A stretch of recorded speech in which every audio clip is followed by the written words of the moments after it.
Greetings, everyone. This is the Hipster Snek. Today, joined by my good friend, Itaku. Hello, how's it going? I'm here too. Welcome to Master Visual Novel Theater with your host, Hipster Snek, and also Creepy Taco. Oh, marvelous. Yes, today we are playing Missing Stars, which apparently is in its early release slash Act 1 phase. The dev of A Whole Lot to Love reached out to me and was like, hey, dude, you should try this. And I was like, I don't see why not. So we're gonna give this a shot. Now, I will append an asterisk to this is it's been in early access a while and it hasn't been updated in like 2 years, so I don't really know what's going on with this. So if there are future updates, I'll keep you guys appraised, but I don't know what we're doing. Let's do it.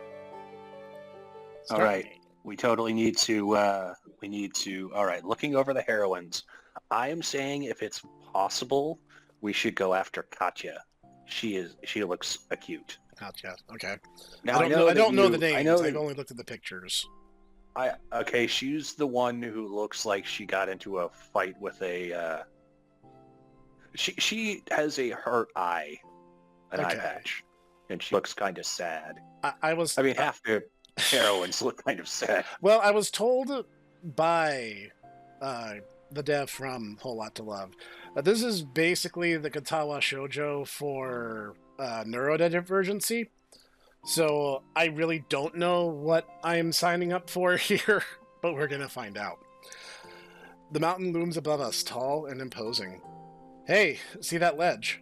My gaze follows his finger to an outcrop jutting a few hundred meters out from the mountain surface. Remember the end of our last climb? That's our starting point now. Pretty cool, right? Wow, come a long way, haven't we? You bet. You learn the ropes pretty quickly. At the pace we're going now, I'd say we'll be at your goal sometime in the afternoon. Heh, just no time to get back for dinner. Claps me on the back, his grip firm and reassuring. Now that's what I'm talking about. Come on, let's go. Got everything packed? Double and triple checked, all weight accounted for. Well, except breakfast. He laughs. Well, the more you eat, the less you have to carry. I finish a sentence and confidently hop off the rock we've been sitting on, enjoying the solid crunch the ground makes when I land. The shock from the landing helps balance the butterflies in my stomach. Like last night's campfire, I feel a growing heat that radiates to my toes. The sensation eases my nerves. We've got this. In a single fluid motion, he finishes the rest of his pitch-black coffee and leaps down to join me. Oh, so Itaku really is with me, at least in spirit. All right. Respond to that. Let's rumble. Let's got a long trek ahead of us. Right behind you. I adjust the straps on my backpack and set off down the trail with him. Check your straps one last time. Wouldn't want to have to tell Mum that we came all this way just for you to get a bruise from the gear. Yeah, I know. Double and triple checked, remember? Just making sure. Worrying's my job here, you know, unless you don't need me for this climb. We both laugh. The sound bounces off the rocks and echoes in the valley, almost as if the mountain is laughing with us. I'd prefer to keep you around just in case. We continue our ascent up the mountain. Gradually, the soil and grass give way to the snow and stone. Nervous? A little. That'd be crazy. It'd be crazy if you weren't, dude. This is dangerous stuff, you know. Key thing is to remember that you can make that nervousness work for you instead of the other way around. Anyhow, you got nothing to worry about while I'm here. I got your back. And I got yours. He flashes his trademark grin. That's a promise. Just focus on the climb and the goal at the top. We both come to a halt. We're here. This is the starting point, right? Yep, this is the place. He pulls out a thermos and a small flask. Now, I got a proposition for you. You do everything right, we get to share some of my special brew at the top. We do this like men. Deal? Deal. He claps me on the back again and sets off. I see him hoist himself up onto the nearest ledge. He turns around, reaching toward me. All right, you can do this. I start reaching towards his outstretched arm, and I stop. I see his hand. I want to climb this mountain together with him, to show that I'm strong, to show that I'm capable. All I need to do now is grab his hand. Just a bit further now. Come on. My body stopped moving.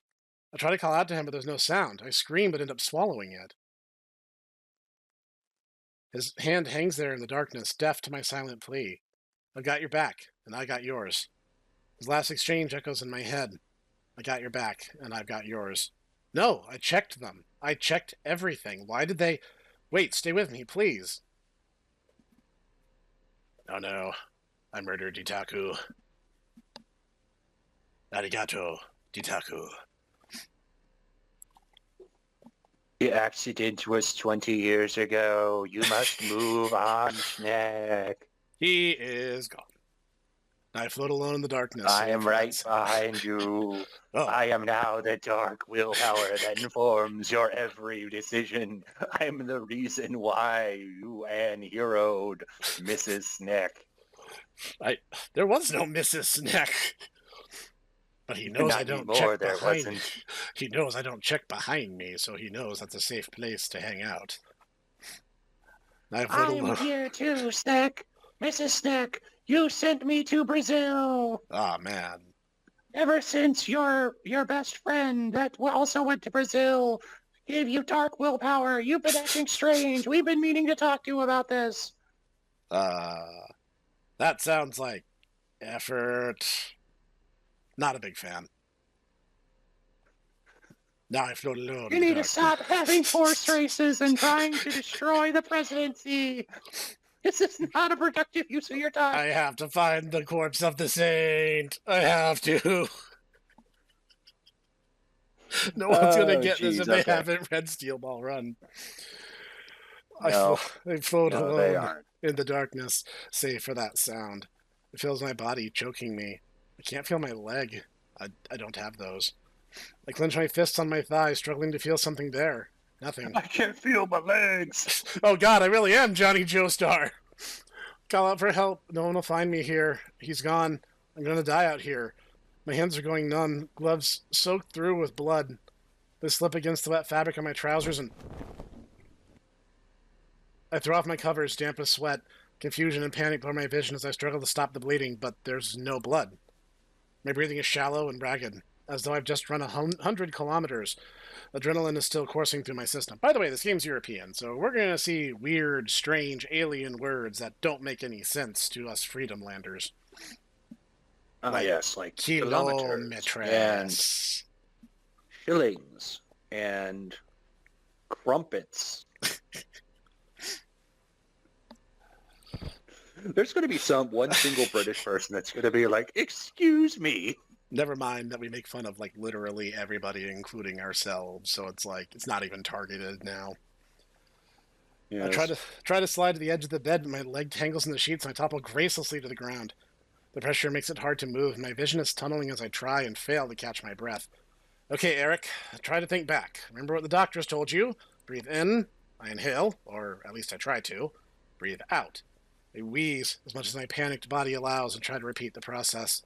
My body's being crushed under its own weight as I breathe. I'm drenched in sweat now. It's draining out of me like water from a wrung sponge. Time has dragged to a crawl. My heart only seems to be getting faster. Still, violent thumping fills my ears like tiny explosions. In and out. Breathe in. Breathe out. In and out again. Eventually, the pressure lifts, and I can finally pick myself up off the ground. I limp my way to the window next to my bed and crack it open. There's a breeze. It's cold, but keeping warm is low on my list of priorities. I sleep cold. I don't know what you're talking about. 3 fans minimum and AC as low as that baby will go. Ditaku once came to me, his coffee frozen, his, nose wrung with icicles. It was like, please, sir, can I have a little bit of warmth? And I was just like, but why, though? That sounds terrible. It wasn't even like that, Snek. You're telling them wrong. It was, please, sir, might I be able to correct the thermostat just a little bit? And you're like, excuse me. Why would we do that? That's not what I pay you for. You don't pay me, sir. That's exactly right. You can go back to your corner now, your shoebox. If you run faster on the hamster wheel, you'll warm up naturally. Very well. As the cool night air pushes in to meet my face, I inhale and gulp it down like it's the freshest thing I've tasted in years. Yet this air is something I first encountered only a few hours ago, and the charming back alley view only serves as a reminder of where I am. Vienna, Austria. It's not the most glamorous view of the city, but the fact that I have my own room keeps me thankful. My older sisters are hosting my parents and I for the weekend, something we all couldn't thank them enough for. even if it isn't the reunion any of us were expecting. I should get back to bed. Maybe the cool air will help. However, my right leg refuses to cooperate. Come on, you. I hammer at it a few times in frustration, but it just hangs limply from my body. It's been like this for over half a year now. Physically... yes, because of maintenance. Yep, give it a good old whack. That'll fix it. Physically, my leg is fine, but it still refuses to agree with that assessment. At best, I feel like my leg isn't there, and at its worst, I can't even get it to move. I'm more nervous about small things. I can't think straight sometimes in those nightmares. I bite my tongue in an attempt to derail that train of thought. Shouldn't be like this.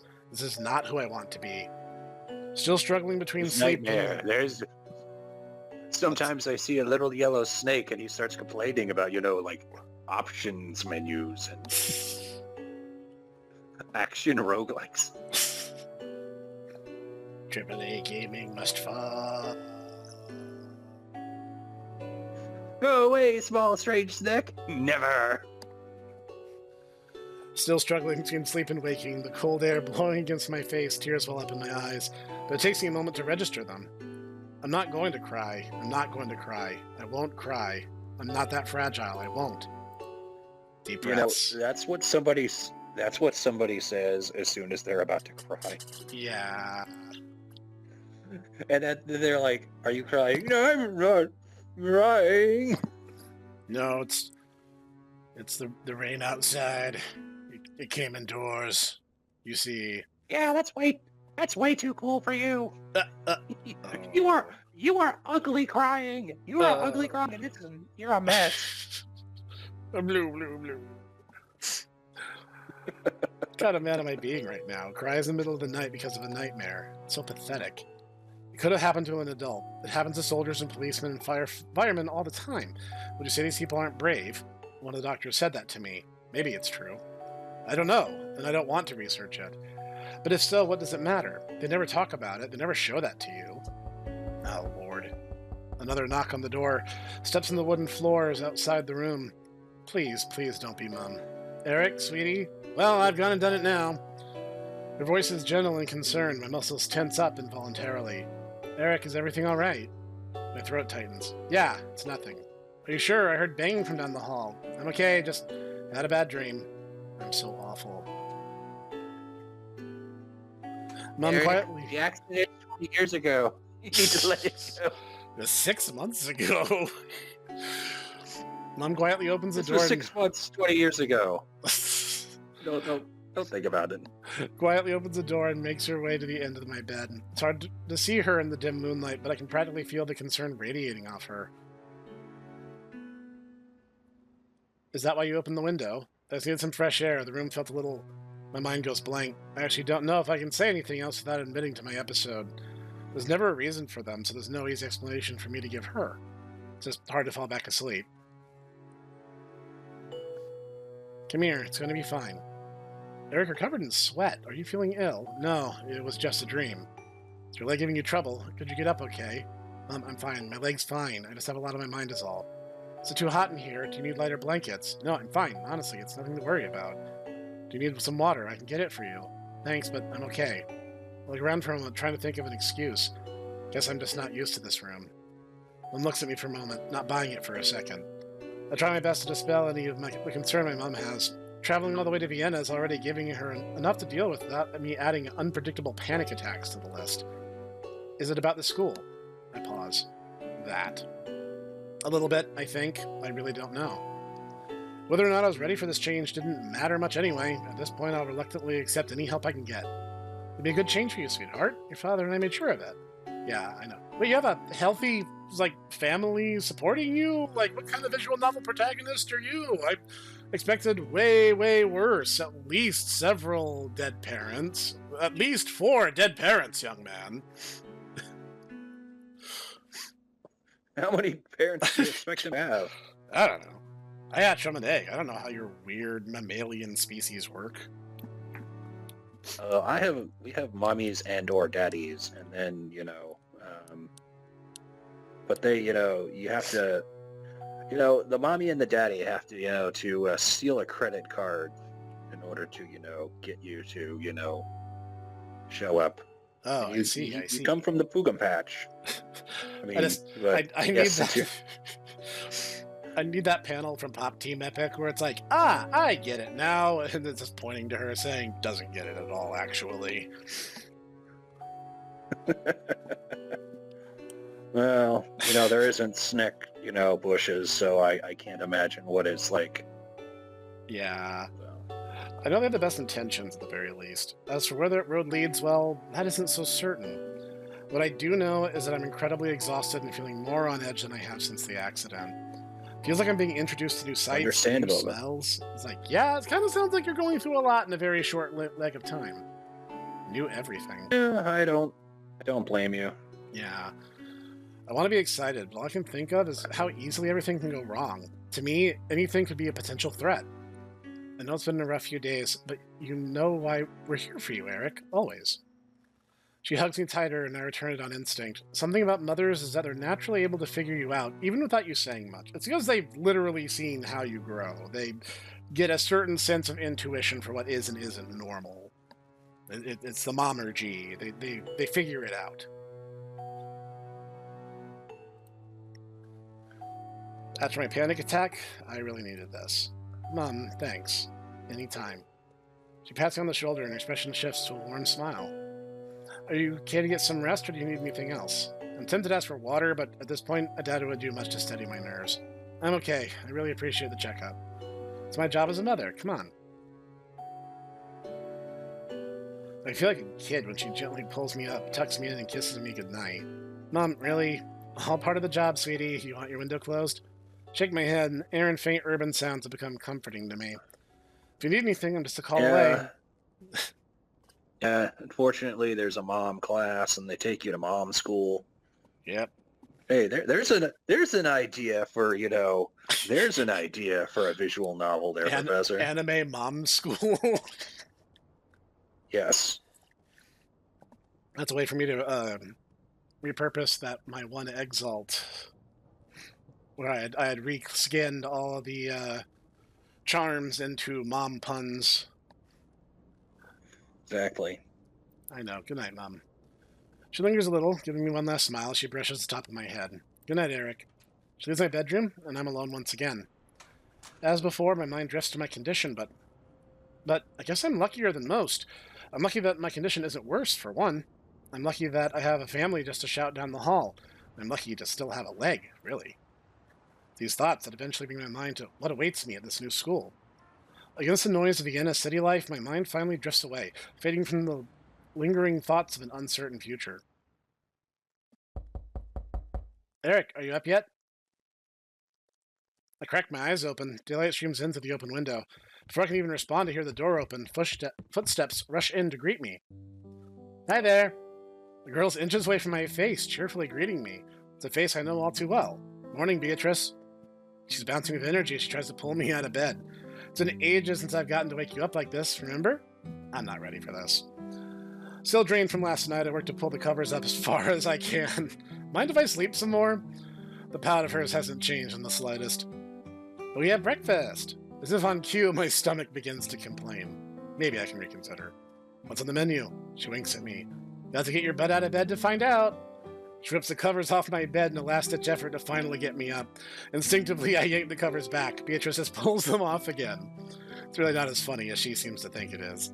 Okay, you win. At least let me wash up first. Success! She cheers and jumps off my bed, dashes out of my room, and runs down the hallway announcing my eventual arrival. My covers are still at the end of the bed. I guess it was the right choice to wear my pajamas last night. Thankfully, my morning prep isn't too extensive. With just a rinsing my face and a quick combing on my hair, I'm all set for some breakfast. I enter the flat's main room, where the rest of my family is squashed into the somewhat small dining space. Morning, everyone. Mum immediately comes to my side, patting my shoulders. Eric, good morning. How are you feeling? Good. Kind of hungry now that I see what you and Beatrice have been up to. There's a delicious-looking spread of eggs, toast, bacon, and fresh pastries, almost overcrowding the small table everyone is seated at. My mouth starts to water. I realize that I haven't really eaten since I left home. Well, I'm glad to see that our baby brother is still easily swayed by some home-cooked food. Brunhilde rises from the kitchen table to greet me. How can I be a baby if I'm the tallest one here? Height has nothing to do with maturity. Ain't that the truth? Still so easy to tease her. I guess some things never change. It's the only thing you'll never hold over me. I take pride in that. Her eyes narrow. She straightens herself and takes a commanding stance. Stepping close, Hilda purposefully reaches her hand up over my head and proceeds to tussle my hair. She pulls me in for a quick hug, though it's a bit lighter and stiffer than I remember. A bit more careful, I think? Still, the feeling was gone in the flash, and her eyes were soon back on mine. I missed you. It's great to see you up and about, Eric. Missed you too. Take a seat. We got a few things out. My sister's reminder that food exists is enough for me. I plopped down and immediately handed a huge plate. Canvas for me to create a picture-perfect breakfast. So take what you want. Made a bunch for everyone today. Beatrice is far more skilled than I am in the culinary arts. I doubt I could have made scrambled eggs this early in the morning, let alone the array of breakfast foods in front of me. Bro, scrambled eggs is easy. That's bachelor food. Like, literally no way to mess that up. Oh, there is. It just requires... Like, if you overcook them, yeah, but... No, it's...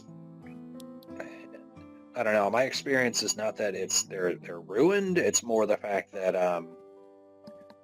I guess I don't use a non-stick pan, and yeah, it just becomes a mess. Not that they're ruined. Butter, my dude. Put a pat of butter down, cook the eggs in it, spin it around. And if you happen to make bacon at the same time, you can just use the bacon grease. It makes the eggs even tastier. I can't really use bacon, unfortunately. That is unfortunate. I would love to. Butter remains an option because, you know, the beef tallow will give you super strength. Once again, it all comes back to kiosk. Again. Kiosk is the Yggdrasil of Channel Snack. I take a sampling of scrambled eggs and bacon with a gentle nudge from my mom. I take a spoonful of fruit, too. Coffee, sweetie? Sure, I'm surprised Beatrice didn't drink all of it. I take it that's your version of please. I mean, geez, Eric, I'm not that obsessed with it, you know. Of course, she's already pouring herself another cup as she says this. Enough, girls. Cut your brother some slack, at least for today. Help me clean things up, all right? We're in the house, and already my mother's taking control of the situation. Your brother, you know, he's a poor innocent stand user. Sorry for him. Cut him some slack. He only has Tusk Act 1 right now. He can only kill a couple people at a time. He can't, you know, destroy the President of the United States in an epic stand battle. D4C. In a way, this treatment does feel kind of wrong. I take a bite of the eggs. They're warm and fluffy. Beatrice has definitely mastered my mom's techniques. Take another bite. Suddenly I realize that I'm not as hungry as I thought I was. My brain says it should be delicious, and my tongue doesn't quite agree. Just like something's off, even though it's perfectly fine. The orange juice is slightly sour, and bacon feels more like a salty lump of fat. I try to hide my lack of appetite by chewing as slowly as possible. You make it sound like that's a bad thing. I was about to say that's like prime bacon category there, my dude. Eric, eat up. Your food's getting cold. Mom knows what happened last night, but I can tell she's just trying to get me to sweep it under the rug, so to speak. Maybe she's trying to ignore it herself. I feel like I should say something here. Oh, okay, we get our first prompt, so let us drop a save. Okay, so how are we going to assess the situation? Are we going to be honest, or are we just going to play along for now? We should probably be honest. Yeah, I'm kind of feeling that too. Like, we should. Sorry, I can't work out much of an appetite after she realizes her little faux pas and pats me on the shoulder. Sorry, sweetie, do you want something else? Can I have some water? Of course. So I walks to the kitchen. I hear Dad's voice as he talks to someone on the phone. Okay, be there soon. Thank you, Doctor. Ah, Eric, glad to see you're awake. Sleep well? I managed. Who are you talking to? Chatting with Dr. Bosworth, your new principal. He's quite the talker. Dear, would you like something to eat before we go? Some eggs managed to survive. Of course I'll take a plate. Coffee too, if you can spare a cup. If Beatrice left any, that is. I heard that, Eric. Mom quickly runs to fetch a cup. Eric, you ready to see this Dymphna? I think that's how you would say that. Campus today? Dymphna, yes. Dymphna. As ready as I'll ever be. St. Dymphna's. If their website's anything to go by, it's certainly picturesque. The campus was an old Jesuit monastery until they converted it into a school a few decades ago. A school for people with problems like mine. Dr. Bosworth's very eager to meet you, Eric. He said he rarely gets to meet new students in person. Why's that? I'm not sure myself, but I take that as a good sign. He'll be able to personally introduce you to your homeroom teacher before classes start. So if you have any questions, feel free to ask them. I guess that's a good thing. My mind's certainly full of questions. Breakfast finishes up not long after that, and the family's ready to head off into the great unknown. Everyone ready? Yep. We all load into the car, mostly padded with my belongings, leaving me squeezed in the back with my sisters. Beatrice, stop shoving. You have plenty of room. Thank God I had the side seat. Okay, everyone, ready to go? Cora said yes from the rest of us, and Mom starts up the engine. I didn't get a good look last night, but Vienna's an impressive city. There's lots of classic European architecture packed neatly against more modern storefronts and houses. Oh, we're passing the main thoroughfare. There's a great cafe there that we go to a lot after work, Eric. We're also close to where I work. Oh, it's that building right there. She points at an office building just a block down the street. Wow, did you just take a U-Bahn over there? Yep, it's pretty convenient. I read that your new school occasionally takes students down here on Saturdays. We'd love to show you around once you've settled in. Yeah, there's lots of fun places tucked away here. Sounds good. Just hope that I can settle in. How long will that take, I wonder? As an exit onto the highway, the city gradually fades out. We pass through smaller towns, eventually making a turn off the highway some 40 minutes later. Almost there, everyone. Eric, this is the main road to the school. Seems nice. Indeed, the road up to the main entrance is pretty nice. I only wish that I could assuage my apprehension about this place. My leg twinges, almost like it's agreeing with me. Seems like the closer I get to the school, the more anxious I feel. Could say I've changed my mind, but I think the point where I could have turned back passed weeks ago. Besides, I've already troubled my family enough. Changing my mind now would just cause more problems. Eric, how are you feeling? I'm alright, just... nervous? Little. Mom nods in understanding. Just tell me if you don't feel good, and we'll go somewhere so you can take a break. Sure? Before long, we arrive and file out of the car. It's nice to stretch my legs after being squished into the back of Mom's eco-car with Hilda and Beatrice. After consulting a map of the campus from my welcome pack, we set out towards our destination. The main building is the easiest to recognize. It's 3 stories, tallest building on campus, and definitely very old. A massive ivy coats the entrance, adding a natural green layer of patina to the stonework. Isn't this building pretty, Eric? This is where you'll be going for classes. It's nice. I like older buildings like this. It's kind of like the old church back home. Good morning! Why did I read that in,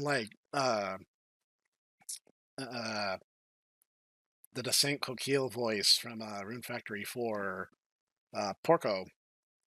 He's just like, Hyper, good morning! Super good morning! A booming voice emerges from the building. Despite the distance, I can hear it very clearly. Is there a loudspeaker nearby? A large man comes out from behind the entranceway. He's waving at us to come inside. That'll be Dr. Bosworth. Is he always so... Tilt my head towards the man in disbelief. Yes. Kind of looks like a St. Coquille. Hello again, Mr. and Mrs. Wilhelm. So good to see you again. Yes. The large man, Dr. Bosworth. He does gotta have a Santa-esque air about him, doesn't he? Vigorously shakes my parents' hands. Either that or Dr. Light. Yeah, I could see Dr. Light. You must recover all the energy resources immediately, Mega Man. Vigorously shakes my parents' hands, as if they were old friends seeing each other again. And this must be Eric. He approaches me. Despite us being almost similar in height, I can't help but feel diminished by his presence. Your parents have already told me so much about you, Eric. Such a gentleman to be joining our halls. He steps back and takes a bow. On behalf of all staff here, welcome to St. Dymphna's private gymnasium. Like halfway through that, my old German lessons kicked in, so I kind of butchered the enunciation on that, but I'll just pretend that didn't happen.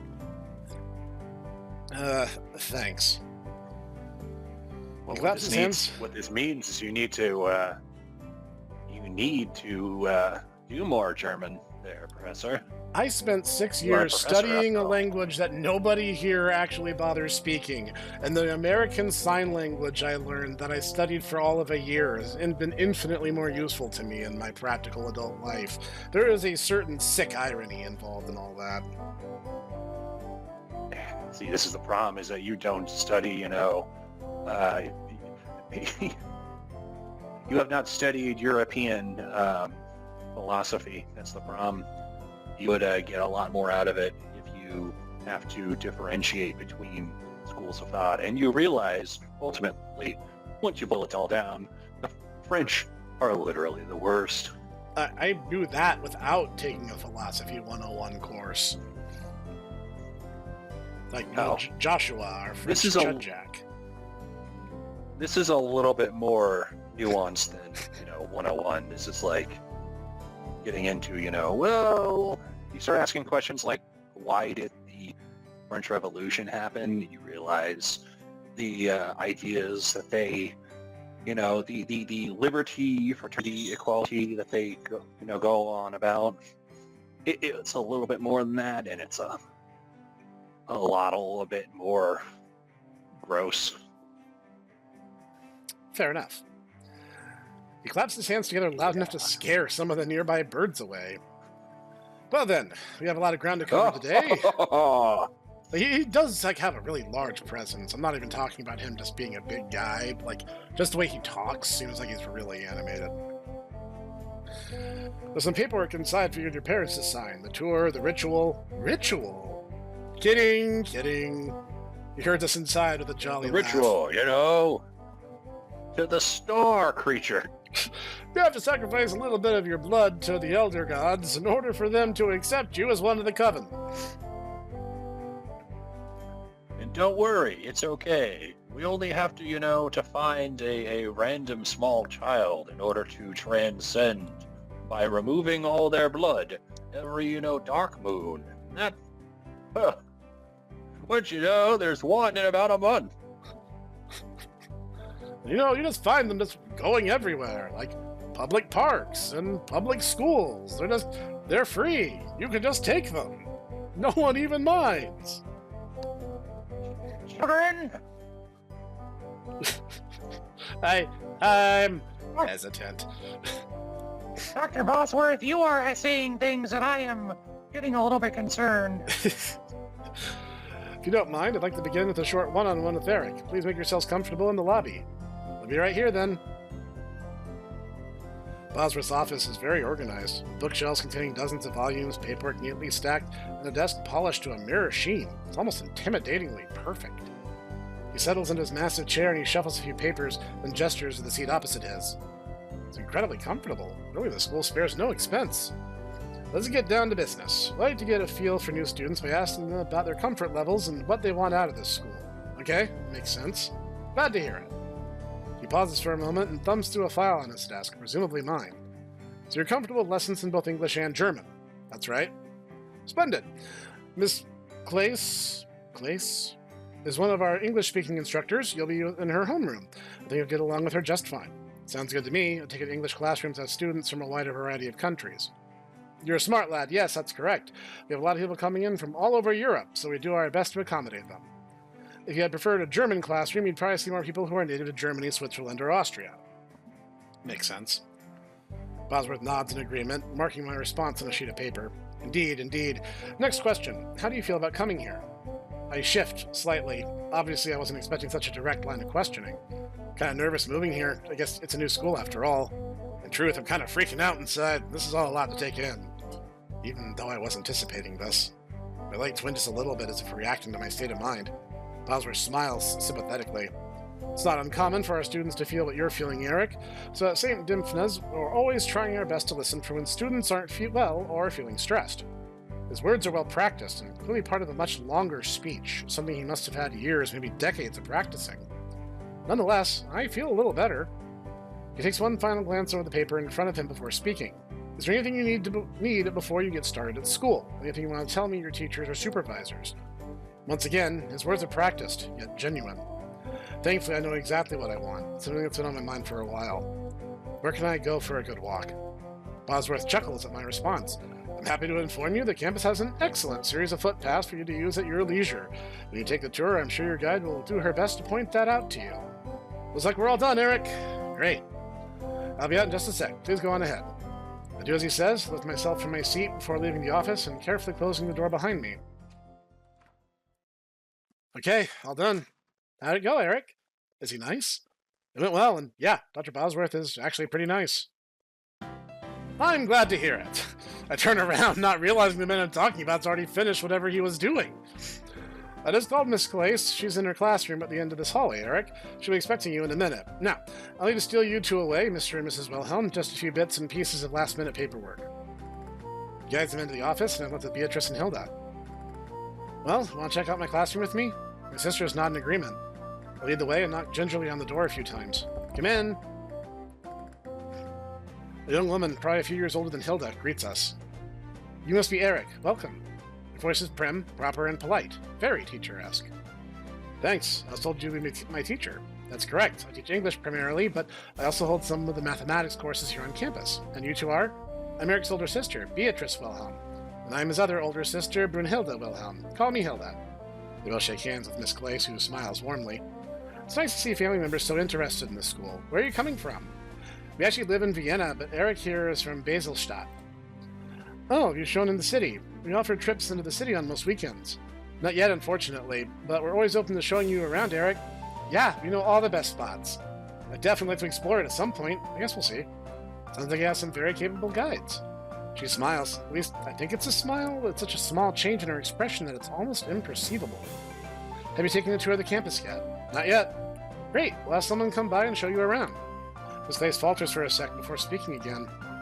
Unfortunately, your sisters won't be able to accompany you. I'm afraid it's policy, so I hope you don't mind. Cast my eyes over to my sisters. That's fine. Beatrice seems downcast. Hilda just looks worried.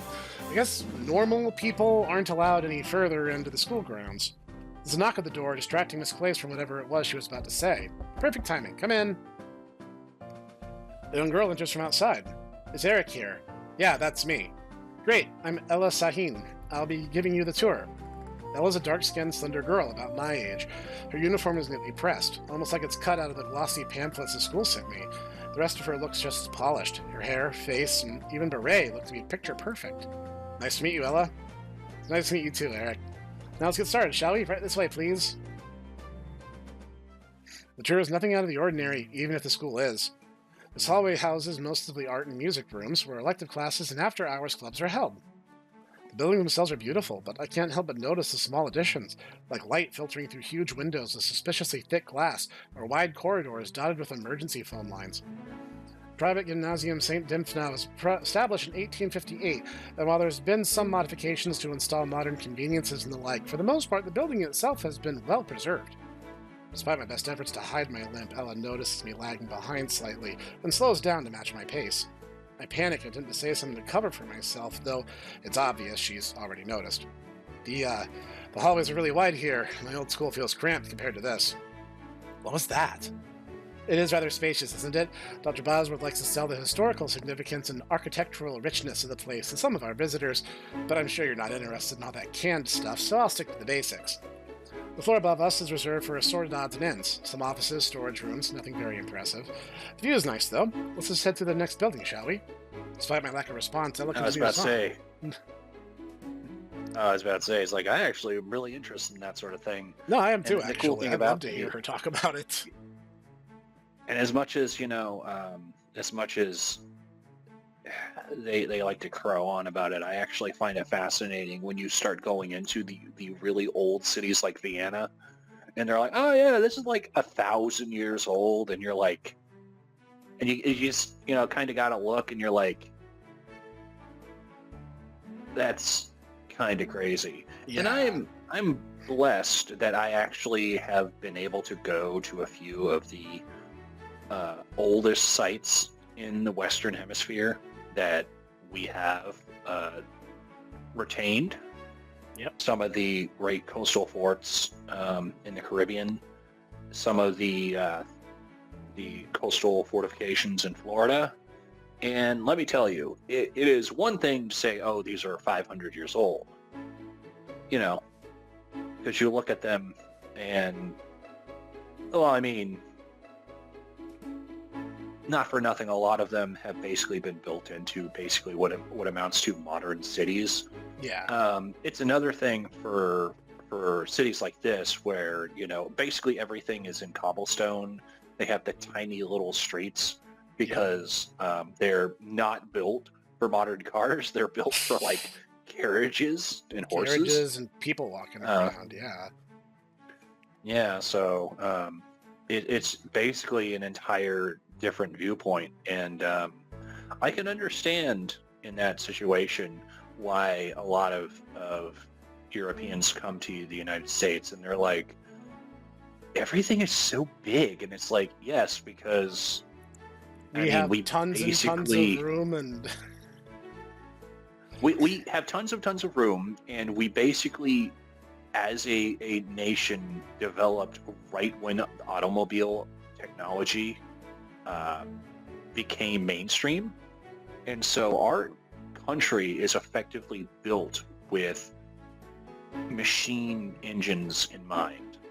And this is kind of, I mean, never mind the fact that like the continent of the United States is ginormous. I have to just stress for people who have never been here before, it is humongous. It takes at least a week if you're just going straight across the nation. And that's assuming you're doing like 8 to 10 hours of driving. Assuming you're not stopping or being stopped by anything. Yes, or you're not even like taking in the sights. And let me tell you, there's a lot of really neat things you can see. There's, I want to say like 4 major routes you can go just across the United States. Yep. And there's like neat stuff on all of them. So, yeah, it's a the entire perspective is pretty crazy. I actually had some British cousins from Snek Dad's side of the family visit us once, and they're just like, everything here is gigantic. And I'm like, yes, welcome to Sneckburg. And I was regaling them with some of the local history. It's like, you got to understand, like, the United States is huge. Like, everything here is just naturally gigantic. And, like, by comparison, because that's just how the infrastructure was designed. Like Tutaku said. So it's like, it's pretty crazy seeing that contrast between like a comparatively young nation like the United States versus more established nations like the European states. So, I mean, for, it's not to, dunk on them, but the United Kingdom is basically like the size of South Carolina. Yeah. And it is just fascinating to me that like you can basically go like from one section and then you go 20 miles over, and then they have like a completely different culture, completely different dialect, completely different, like, and they're like, oh, I'm from Wellsome Bosleum on Upton, and they're like, oh, I'm from Hillsbury von Doughboy, and it's completely different, and they have like usually have like some kind of rivalry or like, oh, you're trying to marry a Hillsbury girl? Oh, don't you know what they say? They have the measles. Well, they also have, like, centuries of history tied to those areas. So, like, they had time to develop that kind of super specific regional identity. So, it's really interesting to me as, like, culture marches on, right? No, it's true. And I mean, honestly, like, when was the last time they actually had like a serious major migration into the United Kingdom? What, like the 1100s? Something like that. Yeah, so yeah, you kind of have a gradation. Definitely. But that's neither here nor there. History is fascinating, kids. It is. Despite my lack of response, because I was too busy arguing with the two voices in my head, Ella continues on, unfazed. She must have given a lot of... What even is Attack of the Killer Tomatoes? Attack of the Killer Tomatoes, Zach. A masterpiece. That is... well, I mean, I'll definitely say this. I'd much rather watch it than, Morbius. Yeah, that's true. She wasn't given a lot of tours like these, ones with unresponsive, awkward recipients. Ella does her best to fill the silence with random facts about the school as we move between points of interest, but seems as though she's starting to run out. Should I try to speak? My last attempt was poor at best, because I should present myself as more than a brick wall. Ella, how long have you been here? 3 years. Transfer students are very common, but St. D's has been my only secondary school. Why are you here, though? I shove the thought out of my mind, but there's nothing to take its place. My mouth makes a half-hearted attempt to cover for it. It looks nice. It is. That was awkward. Come on, brain. You've done this a million times. Why can't you think of anything to say now? The lake is a popular spot to relax, although there's no fishing swimming allowed. Eric, you should feel it's okay, bro. It's okay to feel awkward and weird around girls that you think are pretty. Especially given that you met her like 5 minutes ago. Like, that's pretty normal, dude. There's a pool, though, which is obviously cleaner than the lake in any case. I should hope so. We descend the stairs and emerge from the building into the blinding sunlight. It is an Austrian lake. We clean it every week. I can see that. Ella points towards the small structure to the right. The chapel's always open, though not always staffed. Services are held every day if you're interested. She switches to her left. And the dorms are across the way. We'll head there in a moment, but for now... Ella leads us straight and comes to a stop in the middle of a walking path between two buildings. This is the main school grounds. I'm sure you saw it on your way in, but I'd like to stop the tours here. It can be a little busy sometimes, but if that doesn't bother you, it's a nice place to relax. Lots of places to relax, I see. Wouldn't want us getting anxious, after all. As impressed as I ought to be, doubt colors my thought once again. Ella takes my silence for awe and gives me a knowing smile that feels entirely out of place given the circumstances. Yeah, it has that effect on people, doesn't it? The classrooms aren't nearly as impressive. They're pretty standard, actually. So let's skip those, right? After giving us another moment to appreciate the freshly mowed grass, Ella speaks again. That's pretty much the tour. I'm not the best at this, I know, but hopefully I've managed to highlight some of the more interesting spots for you. After a moment, I realized that I should have responded just now. Ella's adopted a slightly worried expression. Yeah, it's fine. It looks good.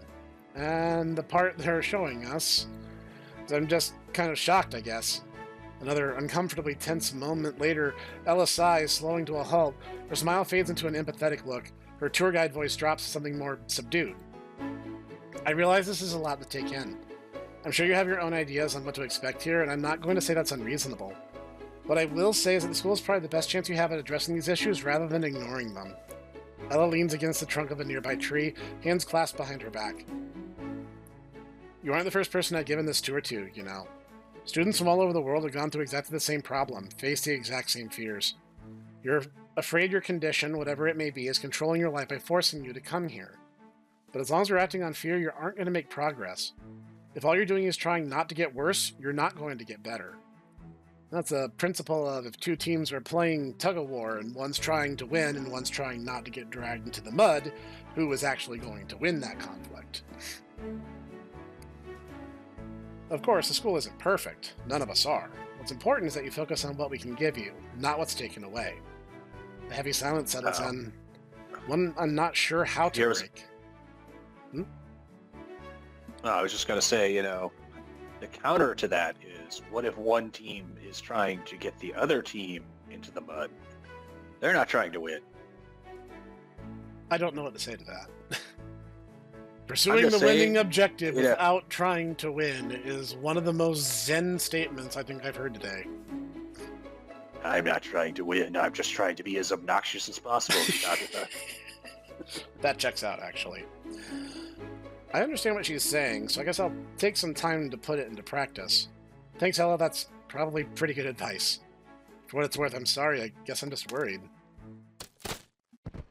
From above us, a girl crashes through the tree Ella was leaning on. Before I even have time to register this, she rises from the debris, dusting herself off and initiating a conversation as casually as one might wave hello. Oh, hey, Ella, didn't see you there. Don't mind me. For the record, the tree is a bit iffy, and you must be Eric. She thrust a hand in my direction, a giant smile plastered on her face. Yeah, it's nice to meet you. Ella seems to have shorted out, staring at the girl with a mixture of despair and panic. Irene Ross at your service. Nice to meet you. I'm Eric. Hang on, how do you know my name? Huh? Oh, it was kind of a lucky guess. I figured it was either that or Aaron.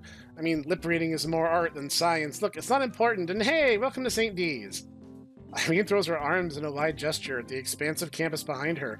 A thin line of blood seeps from a fresh cut on her cheekbone. Ella's face is completely drained of color. Thanks? No problem. It's always good to see a new face. I'm sure you'll fit right in. Ella, you're giving him the tour, right? I'd be happy to lend a hand. No one knows more about this campus than I do. She holds up a case strung loosely around her neck, which I now realize is a pair of well-worn binoculars. Ella finds her voice maybe an octave higher than when she lost it. We're fine. It's fine. You probably have stuff to do, right? Nope, totally open today. Just doing my rounds, nothing really happening around here, except Eric, of course. So I figured I might as well drop in. Ha, drop in. I didn't even mean to do that. So, what were you doing in the tree? Oh, just climbing it. Doing some people watching. I would have brought my laser mic today, but it needs fresh batteries. Where on earth did she get a laser microphone? I see. All right, Irene, you've had your fun. I'm sure you two will run into each other later, so can you please leave us be? Well, you just finished up your tour, right? Surely Eric won't mind seeing the more fun parts of campus for a bit. I'd be lying if I said that most of Ella's tour wasn't pretty standard. Ella, we still have some time before we go back, right? Ella takes a moment to ponder it. All right, Irene, why don't you take us to some places you like? Great, follow me. With Irene at the helm, the tour recommences. Ella is seemingly resigned to her inclusion. Maybe calling it a tour at this point isn't exactly accurate. So, that building is probably the oldest, at least judging from the brickwork. There's this one patch where the bricks are newer, but I can't for the life of me figure out why. Maybe they renovated it? Nah, it's too small a section. I was thinking it could be damaged, but there's nothing on record about accidents. I tried getting a look behind it, but it turns out that kind of thing is frowned upon. You were chiseling out a section of that building with a pocket knife. Yeah, for science. This is supposed to be a place of learning, you know. What's the building used for, if I might ask? I don't know, like exercise and stuff. They got a gym in there. It's not very interesting. But brickwork is. No, what's behind the brickwork might be. Like the Ark of the Covenant or Nazi gold. But, oh, good, the rewind trick works. Ella wrestles with herself before letting the comment go uncontested, but her expression is pretty informative nonetheless. Irene doesn't seem to notice. As we explore the more mundane aspects of the campus, I, ironically, find myself relaxing more. Although Ella seemed concerned I might think badly of him, the truth is that my imagination held far worse ideas. Really, it's those small touches of personalization and little imperfections that make it feel normal. Eventually, we wander away from the campus. Ella takes the lead again as we head towards the woods. Irene gives a shrug, but seems content to follow along. Before I have the chance to ask where we're heading next, Ella slows to a halt. Anything interesting out here? Small walking trail is ahead for students who like the outdoors. That's me. Mind if we walk down it a bit? I don't see why not. Boo, woods are boring. There's rumors of wolves out there, but I've never seen one before. Like it or not, this is Eric's tour. Irene groans. It leads us down the trail anyway. The trail is nicely paved, curving through the nearby forest. The trail runs about a half mile in a loop, great for jogging, walking, or just stretching your legs. There's also a clearing coming up where some of the school clubs frequently meet. Which ones? Astronomy club mainly, but smaller clubs use this place as well.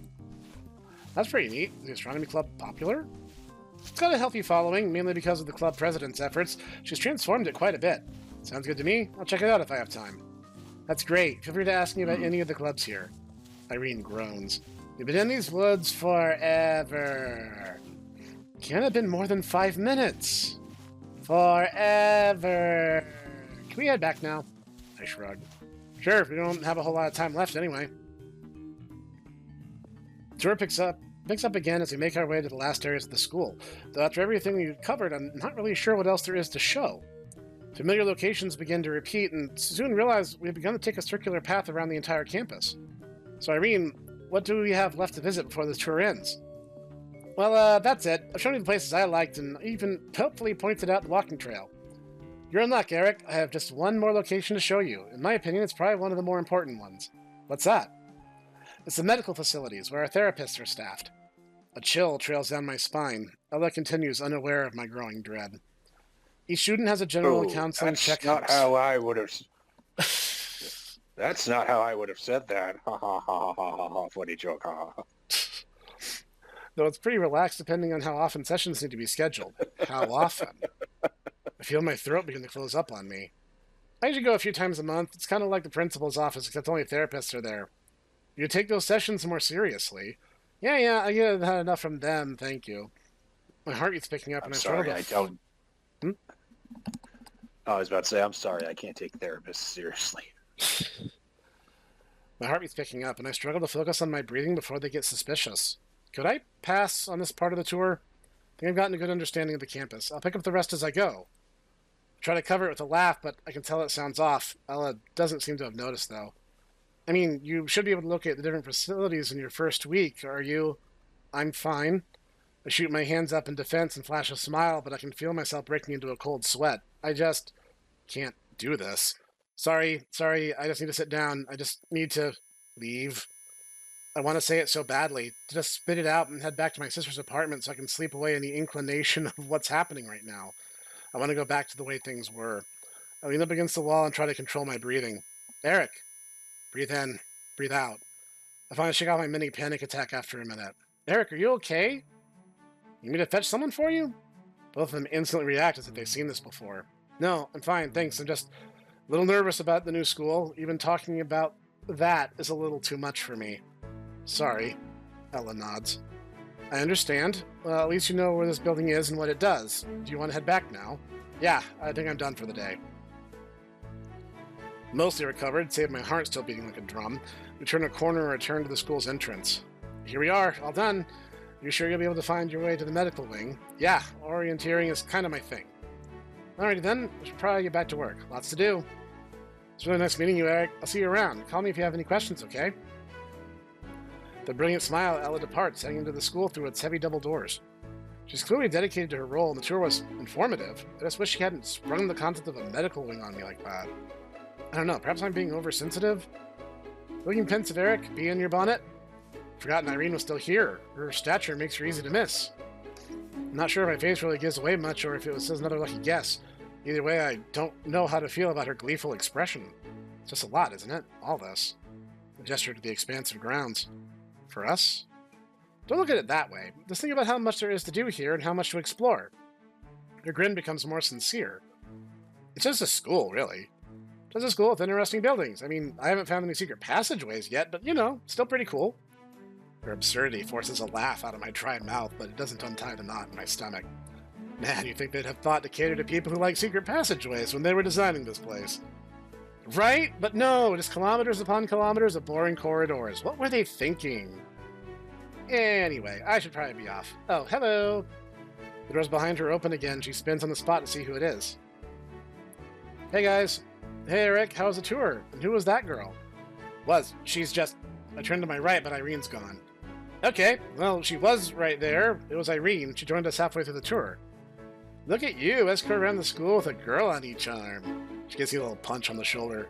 Yeah, to admit, I got game. Elda steps in as Beatrice winds up to give me another whack. It was all okay, though, right? Everything looked good? I mean, as far as the school campus can, I guess. I considered confiding my reaction to the medical wing to them. But no, I feel like I shouldn't. After all, the world-leading psychiatric facilities are part of the reason I'm here, much as I hate to admit it. There's a nice little path I'll be able to walk around, and Ella was nice. Hello there, come on, Eric. She's way out of your league. Hilda elbows Beatrice to the side and butts in. You think you'll be able to find your way around okay? The campus looks pretty big. Way bigger than mine. Yeah, I'm sure I'll be fine. They gave me a map anyway. Teachers are nicer here, too. There's nothing wrong with your teachers, B. You just keep fighting with them. Can you blame with all the work they expect me to do? It's inhuman. You are literally paying them thousands of euros to have the privilege of doing that work. Beatrice freezes. A look of realization crosses her face. I'm gonna miss hearing my sister's banter. The door behind them opens again. We're finally done. Finally, were you getting bored of being told how great this place is? But don't be so cynical, sweetheart. It is a great place. Mr. Bosworth just has a lot to say about it. It may have been a bit over the top, but he's clearly very passionate. Yeah, passionate is the right word to describe him. You talked a lot about the clubs and other extracurricular things they have going on. Do you think you might get involved in any of that? Mum looks hopeful. Maybe. Now she looks a little bit worried. Promise I'm not going to turn into a moping zombie. I'd miss the outdoors too much. Good. I'm sure you're going to be nervous, but try not to let that get the better of you, okay? Make the nervousness work for you. Now that my stomach tightens, almost to breaking point. Such an intense physical swoop of emotion, I almost double over. I feel my quickening heartbeat and hear it in my ears. My head throbs. No, not again. Clench my hands in the fist, my nails dig into the palms. Focusing on that pain, I try to breathe deeply, breaking through the bonds around my chest. They're all in my head. Nobody's noticed. Mum started speaking. I focus on her words. I'm sure some days I'll feel like not leaving your room at first, but don't. It's working. I can feel myself coming back to reality. If you're really struggling, you can always give me a call, okay? Just in time. I will. I swallow and force a smile. This time it looks like Mum might have noticed. Are you okay, sweetheart? Really? I put a bit more effort into my expression. Yeah, for real, I'm fine. This place is great. Well, if you're sure, come here. She pulls me into a tight hug and rubs my back. It's going to be great for you, Eric. Just go into it with an open mind, okay? Yeah, I get it. Everyone's telling me the same things. She releases me after another extra tight squeeze. Hilda and Beatrice are next, embracing me in unison, though they let me go in a much more sensible amount of time than Mum, who didn't seem to want to let go. I miss you, bro. We're closer to him than we were before. Yeah, but it seems like a time to say goodbye, you know? Okay, Beatrice, I mean, that doesn't make any sense, but okay. Come on, girls. Bye, Eric. Love you. Be good, and please keep in touch. Love you, too. Dad stays behind. I don't spend much time with him one-on-one, so this is kind of weird. Unexpectedly, he claps a heavy hand on my shoulder and looks me right in the eye. Although firm and unwavering, his expression isn't intimidating. I know how you feel, son. Really? Because, yes, really. You've probably heard a lot of words today that have been completely meaningless to you, and a lot of placations that felt totally hollow. Not sure what's going on, but Dad's right. It's not going to be like that forever. After a second, he seems to notice his hand is still on my shoulder and swiftly removes it. He clears his throat, no longer looking directly at me. I'm sure you'll make the most of your time here. His gaze returns to meet mine, and I'm sure you'll make me proud. He departs. I'm left alone. Just me and the knot in my stomach tighter than ever. Dad's words echo in my head. I'm sure you'll make the most of your time here. How can I be sure that I'll make any use of my time? The knot in my stomach coils again and again, holding me in place as I watch my family get smaller and smaller in the distance. They turn a corner, and then they're gone. Now I'm stranded here. Well, I do know one thing that might be a good use of my time. Might make me feel better, at least. Pick a random direction and begin limping. The tour showed me all the places I'll need to go for classes and daily life, but we only got to see one of the walking paths Mr. Bosworth mentioned. Luckily, it seems as though most of the students that have wandered around here have gone elsewhere, so I don't have to try and hide my limp like I had to for that whole tour. Before long, I pass a large academic building and continue onwards. It's liberating to be able to walk by myself, even if just for a little while. Freshly cut grass gives off that familiar, calming scent. The school is quiet. Feels a little strange walking around the school grounds after classes are done. Usually dart off as soon as the bell rang. Wonder if anybody from back home wonders where I went. Guess I was never really close to anyone there, but I wasn't antisocial. Thought I'd fit back in anyway. I gotta learn to fit in here, somehow. I mean, Ella seemed normal. Surely there must be more than just her. Then again, there could be more people like Irene instead. I sigh. This is my punishment, I suppose. If only things had gone differently. Wouldn't be at this school surrounded by these people. Guess I can't do anything about that now. As Dad said, I've just got to make the most of...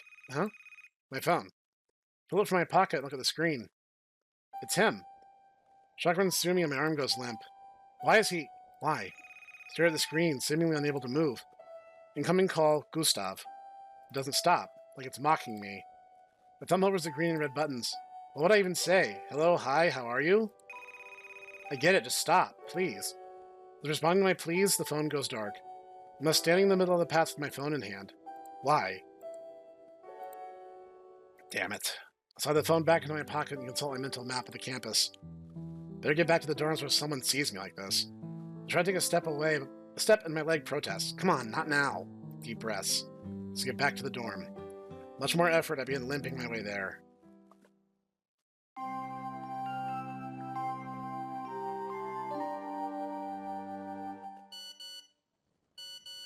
The shaft of pale sunlight wakes me up from a shallow, restless sleep before my alarm. Despite the bright morning sun, my room feels chilly and I shiver in my thin pajamas. I wonder if it actually is chilly or if the endless cycle of negative thoughts in my head is making me think it is. You think the room will retain heat better without the window being 3 times thicker than I'm used to, but it might as well be a hole in the wall. Not even a day here and that window's thickness is already bothering me. Such a small detail, I'm not even sure I'd have noticed it if it hadn't been pointed out, but now I just can't seem to stop thinking about it. I roll out of bed and try opening it. It's heavy, but it does open. Why wouldn't it? They said my room had been fitted for a low-risk student. The air streaming in through the crack smells faintly of freshly cut grass and dew. It's numbingly cold, but I let it linger for a moment. Just as much as having that window here in the first place feels stifling, knowing that it can be open feels relatively comforting. Small measure of control over my life. Tiny and inconsequential, maybe, but it's something. I take one final deep breath to clear my head and shut the window. Control's fine and all, but it probably isn't worth coming back to a freezing room. I should get ready for school. No sense getting mopey about nothing before I've even started. I put on my glasses and check my phone for the time. 6:55. Just too late to get a bit more sleep. Ugh. With an involuntary groan, I grab my clothing bag and hit the shower. By the time I come back clean and dressed, someone sent me a text message. Morning, Eric. Sleep well. Cheer up no matter what. Hope you have a wonderful day. I know you'll make a ton of friends. The rest is a bunch of emoji that, if nothing else, represent her perfectly. I stare at the screen until it turns off by itself, wondering what I should send in return. It did feel good to read. It's nice to know that she cares. Just, no matter how much I try to force on a smile and absorb some of Beatrice's enthusiasm through her text, I just can't bring myself to feel that kind of cheer. It's not even like I'm really sad. More like emotionally neutral, numb. I turn the screen back on and tap out a quick reply. Slept okay, thanks. Talk to you later. There. I even had a little smiley face at the end so she doesn't worry too much. Now I'm feeling illiterate as well as disingenuous. Good start to a day if ever there was one. I'm glad it's not just me, I just can't really use emojis in any kind of non-ironic sense. It's just... Are you talking about XD? It does not come naturally. I'll use them ironically to mock the snot out of people, but, not authentic emoji use, not really. Snek. You clearly are not fully embracing the 2003, Penguin of Doom or our XD sport, mindset. Of course. That's my mistake, truly. And meanwhile, all the Jimmies are like, what is he talking about? Well, imagine Jimmy. Brain rot. Yeah, it's not nearly as new as you would be led to believe. In fact, honestly, a lot of the things that you think are funny and novel really aren't funny and novel. They all had forebears. Sub sole. Yeah, nothing new under the sun. Nope. Giving the rest of the room... Being dumb and obtuse it's that's just human nature. Kind of a thing. Yes. Giving the rest of my room one final look over to make sure I haven't forgotten anything, I grab my bag and the map from my bedside table and set out to my first class. Despite it already being after 7, the male dorm courtyard is almost as empty right now as it was last night. I thought there'd be a crowd of students moving in the general direction of the school, but as far as I can see, the few that are out seem content to sit on benches and chat. You're even jogging around in tracksuits. Don't these guys have class in a little bit? I shuffle slowly through the courtyard, throwing the occasional glance this way and that to see if anyone looks like they're in any kind of hurry. More and more students are leaving the dorms and they're all moving about here and there, but there's no prevailing direction to their movement. Some acknowledge my presence, waving or smiling at me when I pass. I smile back and nod, and nothing much more than that. Either I'm missing something about campus culture or being late for first period is standard around here. Actually, scratch that. It's probably just first day nerves on my part. The anxiety over getting to my first class on time is overbearing. Either way, I think I better get moving. Wouldn't have anything to say to them anyway. After deciding against eating in the crowded cafeteria and taking breakfast in the form of a vending machine cereal bar, I drift back into the lobby to see if I can remember the way to my form room. As I enter, I feel a surge of relief as I see a familiar face for the first time that morning. A teacher, Miss Clace. It looks as though she is waiting for someone, standing amidst a gaggle of other students and looking around. Apparently she was waiting for me, as when our eyes make contact, she walks briskly in my direction, a stern expression on her face. The students instinctively part before her and merge back together in her wake. Surely I'm not already in trouble. Eric, I'm glad you found your way here. I wasn't sure if you'd been shown the way, so I thought it best to wait for you here. Seems I'm not in trouble, as I'd feared, despite her almost frightening expression and short, clipped manner of speech. Oh, thank you, but you didn't have to. Ella showed me around where it was yesterday. Plus, I have a map. She gives a curt nod and chimes her approval with a small, Good. Glad to hear Ella did a good job of introducing you to the building. Shall we be off, then? With only the most cursory pause for me to confirm, she's turned on her heel and started walking away as briskly as she approached. Apparently, she still wants to walk me to my form room. I hurry along, but her pace is faster than mine, forcing me to half-hop awkwardly to match her. Within a few seconds, she glances around at me and seems to notice me struggling, her expression shifting to becoming more apologetic. She slows to a much more comfortable pace and I'm able to catch up and walk next to her instead of trailing behind. As we walk up a set of stairs, I feel my palms start to sweat a little. I hadn't realized how nervous I was, but honestly, I have no idea what to expect from this place. I don't know what's going to be expected of me when we reach the form room. Will I have to introduce myself? The sharp clack of Miss Clace's heels echo against the stone wall, for some reason bringing the ticking of a time bomb to my mind. Okay, I thought I was high-strung. As we reach the top of the stairs and enter another corridor, rather than more clinical than the last, she seems to pick up on my nerves, cocking her head at me as she looks at me. Her expression softens somewhat. Welcome back, good sir. Nervous? Despite her apparent concern, her voice remains quite harsh. I suppose I can forgive her. I wouldn't know how to behave in her shoes. Honestly, yeah. Perfectly understandable. It's completely natural to feel nervous in new situations. I can tell Miss Clace is genuinely trying to reassure me, but she isn't very good at it. It comes off feeling sort of forced and awkward. Especially in circumstances like these. Yeah, no kidding. I assure you, you really have nothing to worry about. Our introductions are quite relaxed. Miss Clace stops in front of a door and turns to me. She glances at the door, then at me. To my surprise, she actually gives me a small smile. I wasn't sure if this would be something she was capable of at all. Harsh. With nothing but another terse nod as acknowledgement, she opens the door and steps inside. I only notice the noise that had been coming from the classroom in its absence as it dies down almost immediately. I stare at the doorway. Now or never. I take a deep breath in a failed attempt to steady my nerves and follow the teacher inside, where she's already begun to address the class. There we go. Ah, welcome back. Sorry about that. Not a I problem. was moving over to my tablet, and, well, No harm done. seems like every... Yeah. No, we were just following Miss Clace to our classroom, so, you know. Good. Classroom is just as you'd expect of a normal classroom. There's desks, a large blackboard, and students dressed in the same red uniform as me. Must only be 12 students in the class, including me. A few students chatting to each other wrap up their conversations as Miss Clace takes her place at the front of the class. That is a tiny... That is a very small class. I think the only time I ever had classes that small was when I was taking upper-level courses in university. Right. And left awkwardly standing by the door. Hey class, today I'll be holding an introduction, so let's all move into the relaxation room. Relaxation room? The students seem to know what this is and all stand before making their way towards the door at the back of the class. Miss Clace turns her attention to me and beckons me to follow. I follow obediently, walking into the relaxation room behind her. The room is about half the size of the classroom, painted in neutral, warm colors and dotted with small bookshelves and tables. I don't know why that threw me off so hard, but for some reason it did.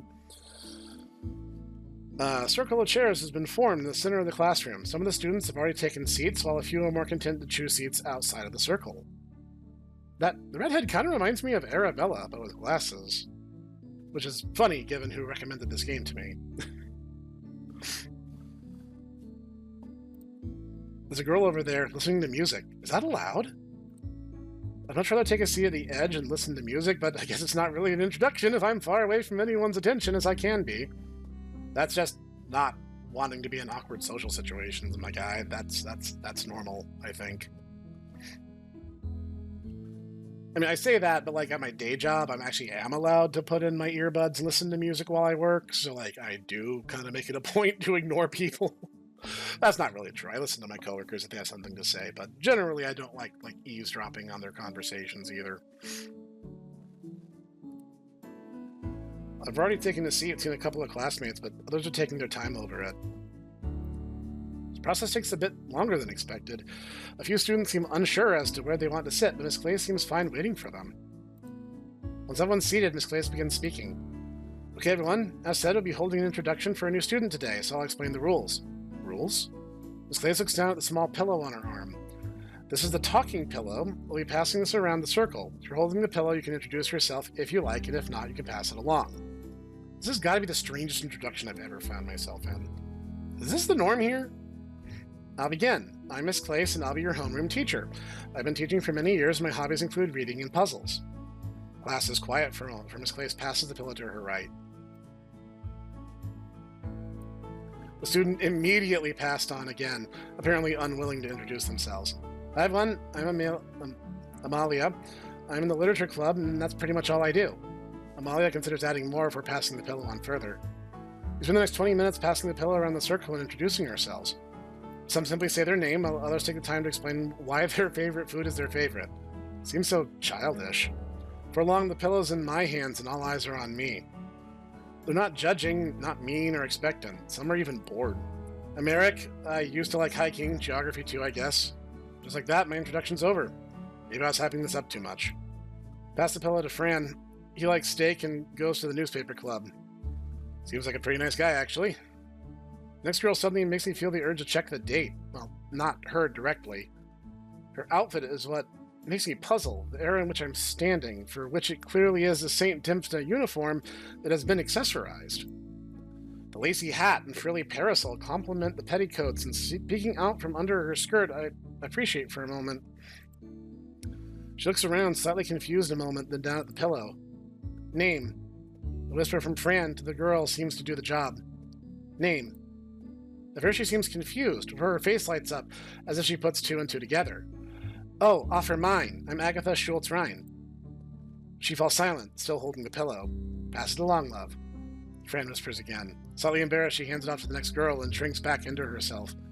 After a few more introductions, few of which I will remember after that display, the pillow was handed back to Miss Clace. Okay, class, that was very good. We'll split into some smaller groups now.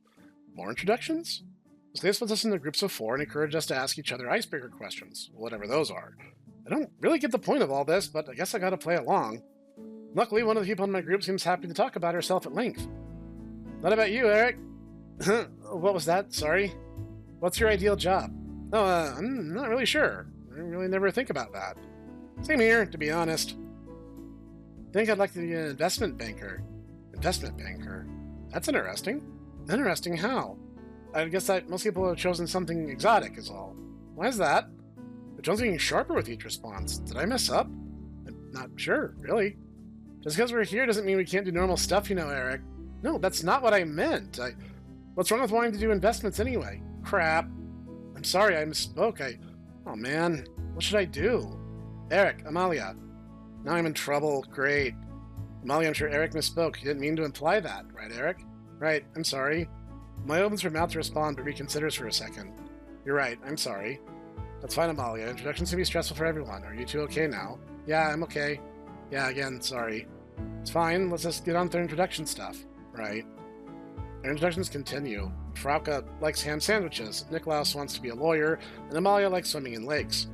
After a tedious hour of carefully choosing my words, my first period at St. Dymphna's is over. Thank God. I followed everyone back into the classroom as Miss Clace had instructed and attempted to find myself a seat.